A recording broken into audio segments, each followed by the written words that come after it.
Hola, hola mi amigos, niko hapa mara nyingine again. We are here at another solo episode at Shepherd's TV.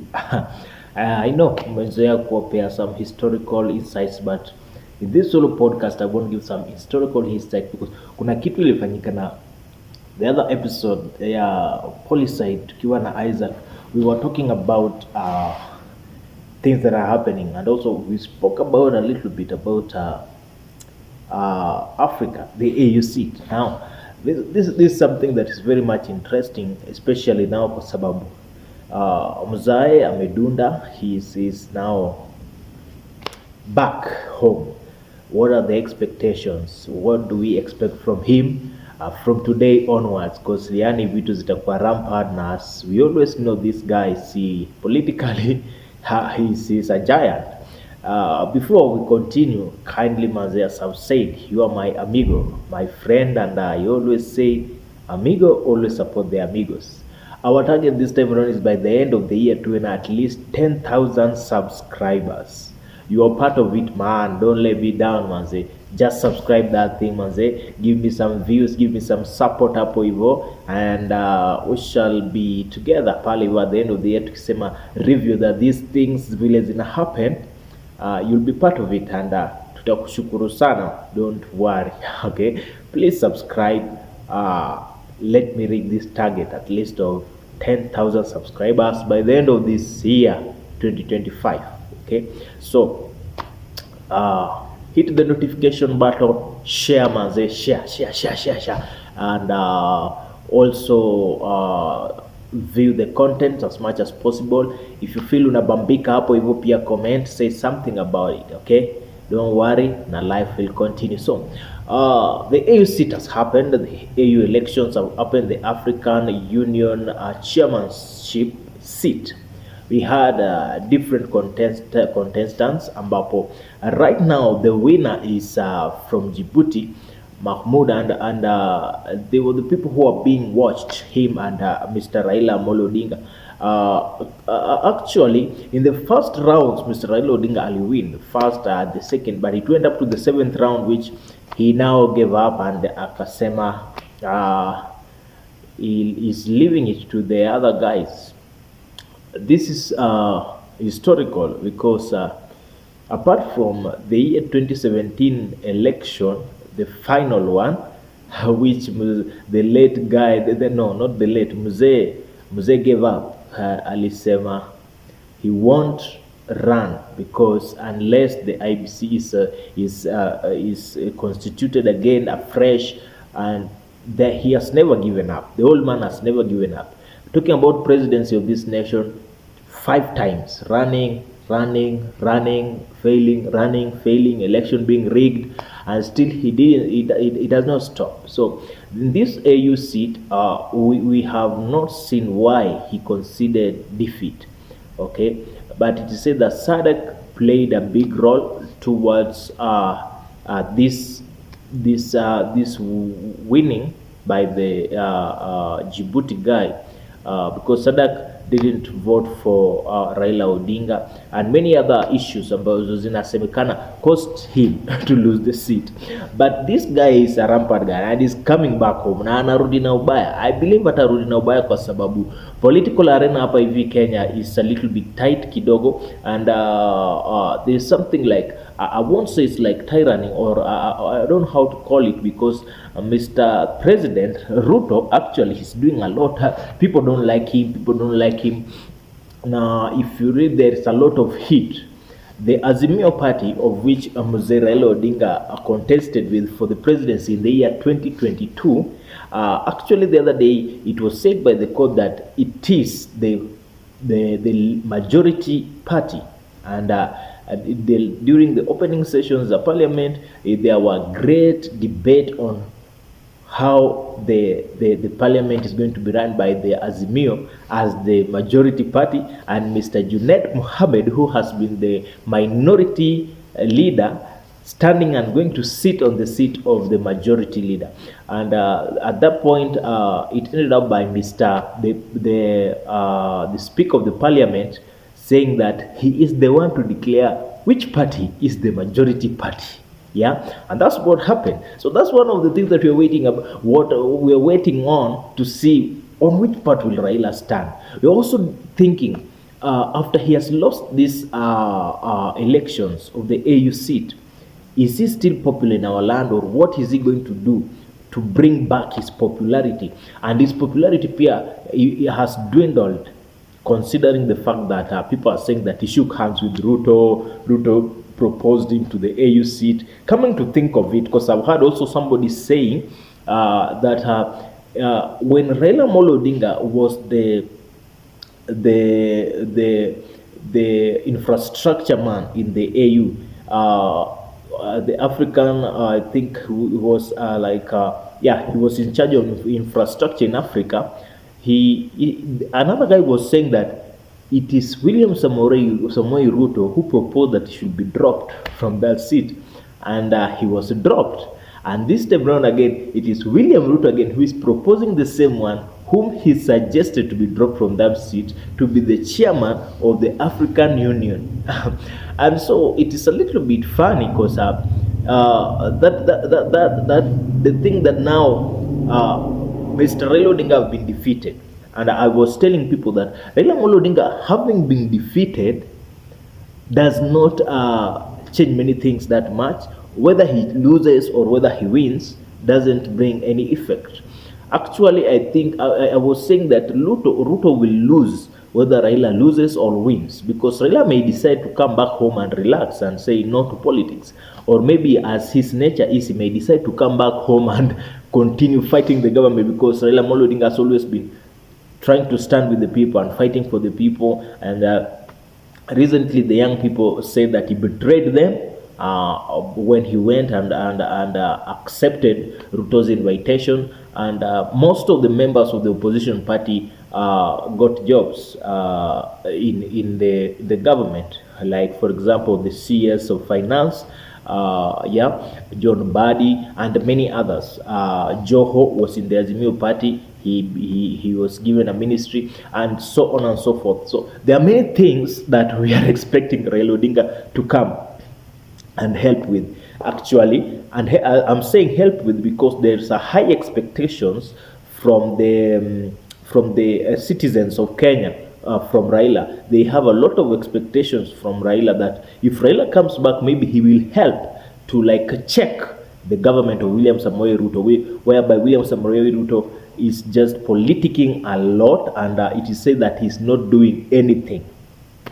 Yeah, that I leave it up to you. Actually, is he doing anything or is he not doing anything? Okay, now historically, yes, Raila Odinga has never conceded defeat. Okay, he has never conceded defeat. And in the year 2002, after elections, they stood together and Kibaki was elected, whereby they formed a memorandum of understanding. And I believe because he was ditched or something of that sort, he stood aside and he actually became part of the opposition of Kibaki's era. And after that, in the year 2005, he was part of the people who were against the new constitution. The Orange Democratic Movement was founded at that particular time. And in the year 2007, Mr. Mwai Kibaki versus Raila Odinga, these were the big horses in the 2007 elections, whereby it is said that Raila Odinga was voted for. And it is said that Mwai Kibaki lost the elections. Yeah. And in that context, many things happened. There were bloodshed, people fought. At that time, there were lots of tribalism, and many people died. At that time, the current president of Kenya, William Samoei Ruto, was the greatest supporter of Raila Molo Odinga. And after that, things happened. After things happening, William Samoei Ruto, together with Uhuru Muigai Kenyatta, who was supporting Mwai Kibaki, ended up being taken to the ICC. You understand? And after that election, Raila did not concede defeat. That's when the first, I believe, the first joint government of the opposition and the winners of the election was formed. He became the prime minister. Now, after that, again, the 2013 elections, he did not concede defeat. The 2017 election, there were lots of fracas. What happened then? The the uh, the judge, not the Supreme Court judge, Mr. Marende, Kenneth Marende, who was the judiciary at that time, the head of judiciary, said that the election are null and void because there were some malpractices in those elections. And after that, Raila Odinga said he's not going to vie together with Uhuru Kenyatta if the IEBC is not reconstituted. It was really chaotic a little bit at that time. So at that time, when Uhuru Muigai Kenyatta was being sworn in, he also was sworn in as the People's President of the Republic of Kenya. After that, he created also enemies. Okay, you understand? That's why I'm saying he's never known for giving up. Also in the year 2022, Mr. Raila Odinga never conceded defeat. He said that there were rigging of the elections. And so I'm saying this because him dropping out of candidacy, maybe it's because maybe even after the win, he had no a loophole for him to say, they rigged the election. You know, in Kenya, the followers of Raila Odinga will have rioted.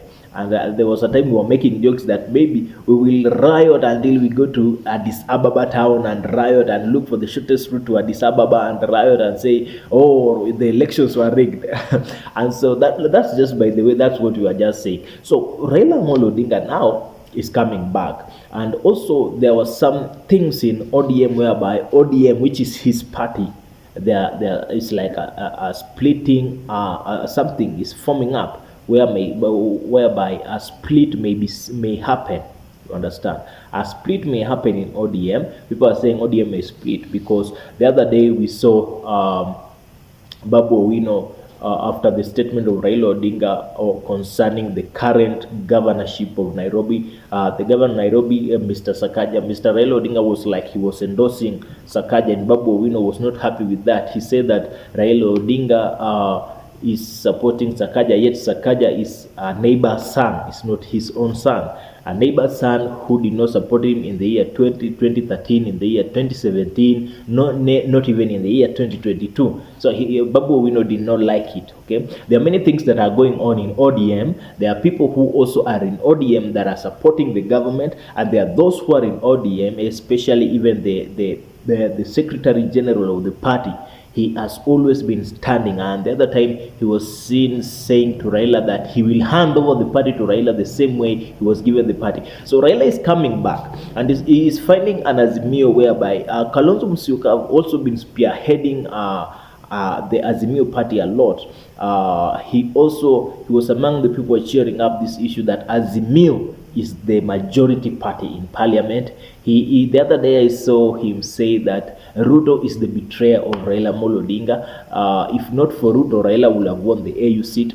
And so he's coming back, yes, and there are a lot that are happening in the nation currently. If at all he is wise enough, he will find a way of how to deal with this thing, of how to maneuver.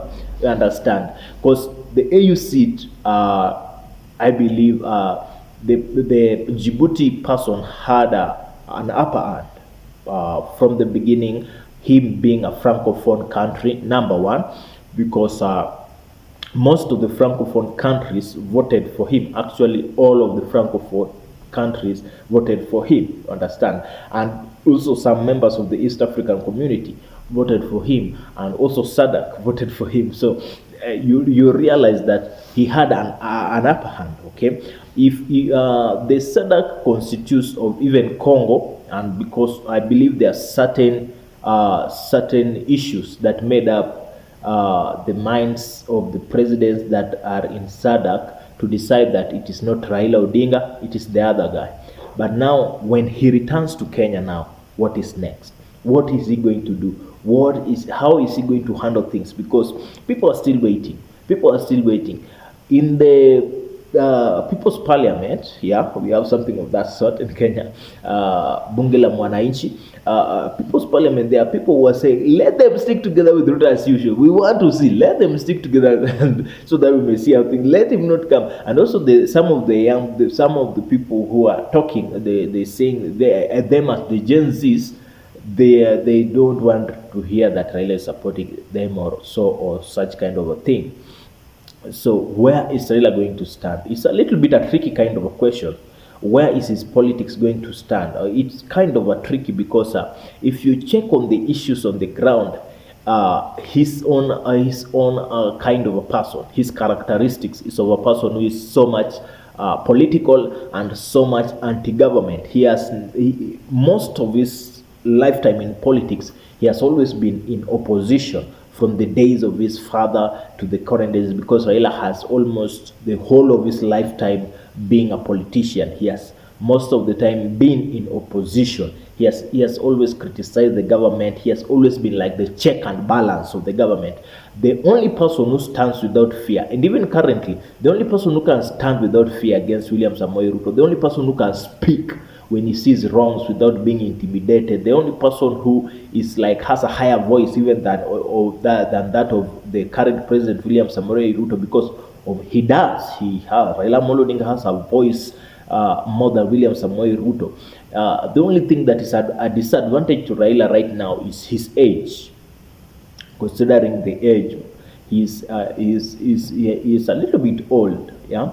But the only person who has that power, that kind of a caliber, that kind of a class, that kind of ability, that he can stand and oppose Ruto and say this and this Ruto is saying is wrong, this is not right, this is bad, is Raila Odinga. There is nobody, be it Gachagua, be it who or who, there is nobody who can reach the status of Raila Odinga in terms of cushioning and checking the government. Okay, so what will be his stand when he comes back? Because also him also being in that much aspect of maybe he might want to campaign for presidency in the year 2027, so he must come back and try to check on his grounds. What is happening? How will I be able to maneuver? Who will be on my support, or who will I support? Or when he comes, will he be able to hold somebody's hand? As people have always been saying that Raila, it is a higher time. It is a higher time for him to just say, "Huyu msee ametosha. This guy is enough. Okay, this guy can do it. This guy can. I support this guy to be the next president." And if he said yes, I will support someone, who will be that person that Raila will support? Okay, will he be Matiang'i? You understand? Will he be Matiang'i?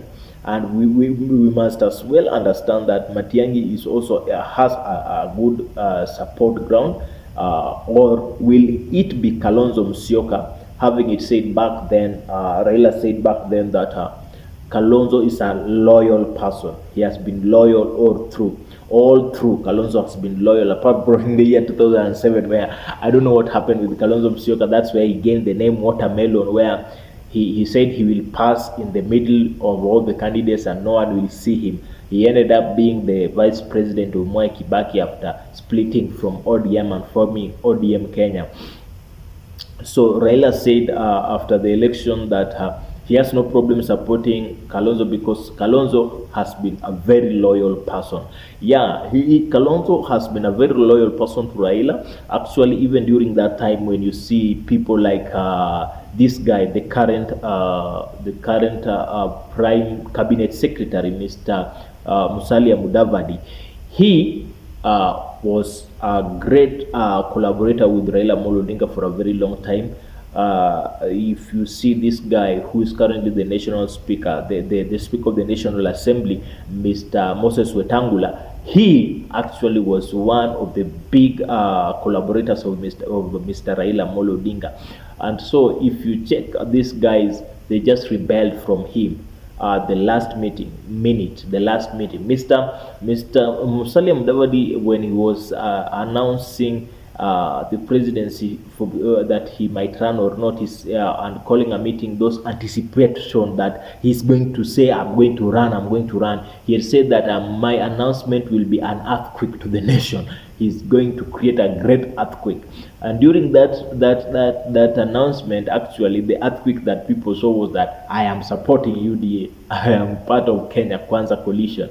And so it was a betrayal to Mzee. it was a betrayal. And during that meeting, Kalonzo Musyoka walked out, and some other delegates also walked out of that meeting. So Raila is a person who has experienced a lot of betrayals coming from those people who thought will support him, and they just, somebody said that Raila is always thrive in making his friends enemies. Yeah, that he always thrive in making. Don't worry, it's just water. Yeah. So they say that he always thrive in turning friends into enemies, and that has happened for a very long time. So what will happen this time? Will he hold the hands of Kalonzo? Will he be able to stand? Will he be with Matiangi? What will happen? We still have a long way, 2.5 years. Okay, maybe Ruto will be able to win the hearts of people again, as some people are saying that given time he might work. If at all he's serious, those 2.5 years he might do something.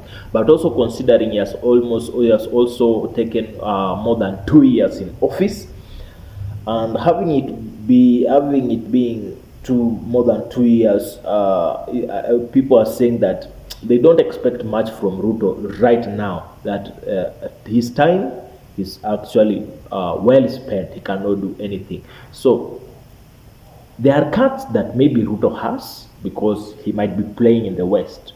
And if Raila comes and decides that I'm not going to support Ruto, because if at all we've seen the way Raila have been talking of late, even when he was still campaigning for the AUC, during some funerals and some other places that he went to, there are things that the government have been doing that Raila didn't support. For example, he spoke loudly against the abductions. Okay, he spoke loudly against the abductions, and he did not like them at all. He said that the government should not do that, and many other things that he did not like that the government are doing.